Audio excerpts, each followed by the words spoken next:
Ethan had lived in the old house for years, but lately, something felt wrong. It started with the whispers, faint at first like a radio playing in another room. But when he searched, the sound vanished. One night, as he lay in bed, he heard it again. Soft voices, muttering behind the walls. He pressed his ear to the cold plaster. The whispers became clearer. "Help us! Help us!" Ethan jolted back. His pulse pounded.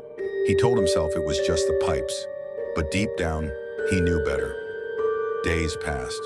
The whispers turned into scratching, like fingernails dragging from inside the walls. He tried ignoring it until he found the hole. It was small, near the baseboard, something he'd never noticed before. A tiny black void in the wall. Cold air seeped from it, carrying a rotting, stale breath. Curious, he knelt and peered inside.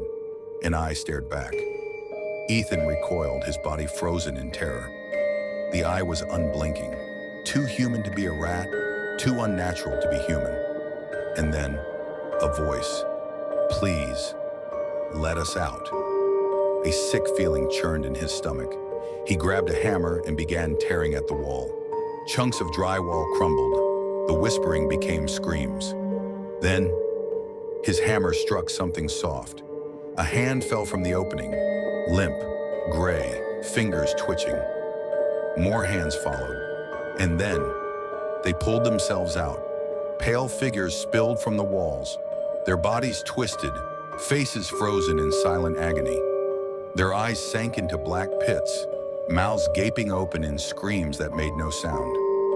Ethan tried to run, but hands clamped onto his legs.